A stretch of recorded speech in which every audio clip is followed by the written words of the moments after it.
Welcome back to the channel. This is the Action Figure Grader, and today I've got some more mint on card vintage Star Wars figures, both graded and ungraded, some buy it now situations, but mainly auctions. Everything from some early Guerra Stellari and Meccano card backs all the way through some Return of the Jedi and Palatoy Tri logos. Kind of a nice mix of stuff here, mainly from one of my favorite new sellers, Gold Star Tech.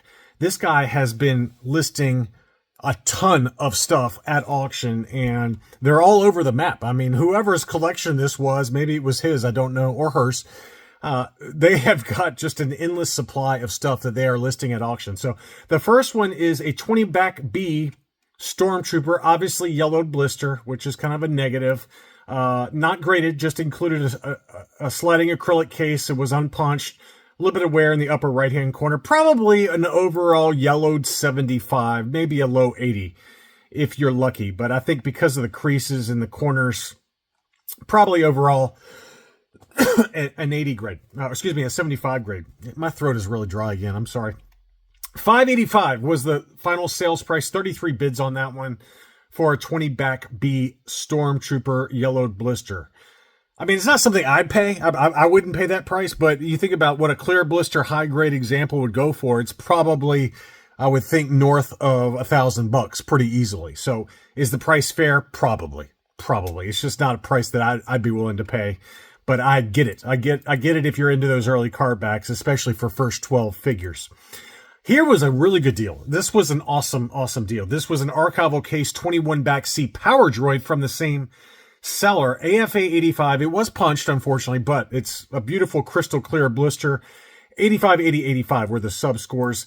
I personally would buy this, send it back in for a new case style, just to get the standard case style, but $800, not a bad deal. Didn't we see some 21 backs on Hakes go for 3x that amount? Now, I think that was the 21A or B, but this is the 21C that you're getting for $800 versus $2,600. And again, I'm sure it's because of the card back variation being harder to find for those ones that were on Hakes. But this, I think, was a great deal at $800. CIB, we're going to start off with some of their early items and then come back to them for some of their other items. But this was a shelf talker, and this one is a 1978 shelf talker display Toy Galaxy, Star Wars Toy Galaxy. And I'm assuming that back is an unused adhesive sticker that you would plaster onto the shelf. It was AFA 80 plus, very high grade, $922.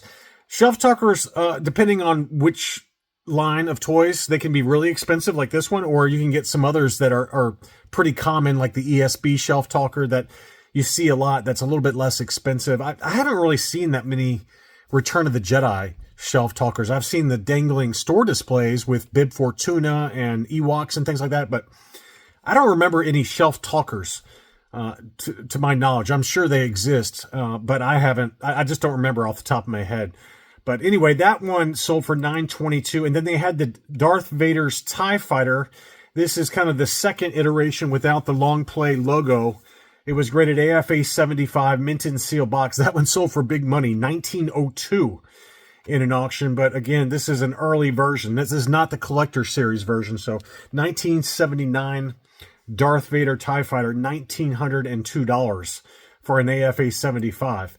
Back to that Guerra Stellari Walrus Man. This was an AFA 80 plus archival case, and I believe in my what to buy video from 2 weeks ago, at least as I'm making this video, I was estimating, I said I had no idea what it's going to go for. If I had to pick a round number, I'd say $1,500. And it sold for $1,713. So I was a little low on my estimate. 80, 80, 85 were the sub scores. Beautiful Harbert Italian market Walrus Man. Those are just stunning. And, if I had the money for it, and I was into these Italian card backs, that to me is a price I'd pay for an AFA 80 plus. Beautiful. Next up, they also had the Meccano Legge des Etoiles yellowed 85 Death Squad Commander. So this is probably the second most common of these rectangular 20 back Meccano cards. Obviously, the first being the Jawa, and then obviously Kenobi being probably the third most common. But this one was a beauty, unpunched, very light yellowing. It wasn't yellowed that much. And just a unique card back. 1,005 is a price I'd pay. That's a good number relative to what the Jawas typically go for. In an 85 grade, they're probably talking about $800-900 thereabouts. I think for my U80, I paid about $900 for my Jawa. It was an uncirculated AFA 80, clear blister. But this one, it just had very faint yellowing again. It was not bad at all with the yellowing, but it was there. And those are very notoriously fragile blisters. But $1,000 seems to be about right to me. These were unused content, so no longer sealed. But I think I also had these in my what to buy video. These are the La Guerre des Étoiles Canadian 12-inch. The first is the Luke. That one sold for $330, and then the Leia was also unused on the Canadian box. That one sold for more money, $546 and change. But those were pristine examples, and I think would be really good candidates for qualified grading. So very nice items. That's a trusted seller I bought from before, Anderson Enterprises. Next up, it's funny, Gold Star Tech listed this 45 back Star Wars Display Arena Jawa twice. So I'm assuming it was a non-paying seller, because this seller does not engage in hijinks from what I can tell. The prices are very reasonable. My two baggies I picked up were, I thought, below market. So I think it's just a case of idiots bidding and not paying. So it first got listed and it closed on July 30th for $281. And then he had to relist it. This one closed August 11th and sold a little bit more. It sold at $294. So that was a beauty, though. Probably somewhere in the ballpark of a 75 plus or a low 80. Pretty pristine, really, with the blister. It's just in the upper corner, it had a little crunch there. I personally would give this an 80. I've got a 65B Vader that just got back from grading with CAS that had a very similar kind of crease up in that corner, and it got an 80 plus, which I was surprised by. I thought that was a little generous, but normally I would say an 80 with just a faint little barely color breaking crease. That's almost exactly like mine. I'm sure I'll show it in a unboxing video soon. My place is a wreck right now because I'm getting my bathroom remodeled. So I've got like crap everywhere. It's just impossible. I mean, you can see right here, I've got the sink. This is behind me, this gray thing. That's the sink for my bathroom. I mean, it's just, it's chaos at my house. So anyway, that's what Jawa resold for.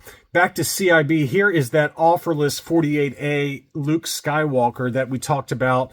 And, it was labeled AFA 85 with a figure score of 85, but there's a reason they showed a close-up of the figure in the blister. No way that's an 85 figure anymore, with the pink going on, discoloration going on the arm and leg, his right arm and leg. So this figure score is no longer applicable. So probably more like a 75 figure score. So that for an overall 80 would be what I'd give this. But it was priced accordingly. The market wasn't dumb. It sold at $1,675, and you compare that to the last AFA 85 that sold on eBay that did not have that discoloration issue. That sold for $3,800 plus. It was not CIB that sold it, but it was a different seller. And I remember at the time thinking, wow, that's a lot of money. That's a lot of money for an AFA 85. So this is one, this is obviously got some defects. It's got some issues, obviously, since it's discolored inside the blister, but 1675 is a pretty good number. And I think if you sent it back in to get it regraded, it'd probably get 85, 85, 75 for an overall 80. And that's perfectly adequate. I mean, you don't have to send it back in. Just be happy with this. But this is a beauty. Very tough to find that offerless 48A Luke Skywalker Hoth.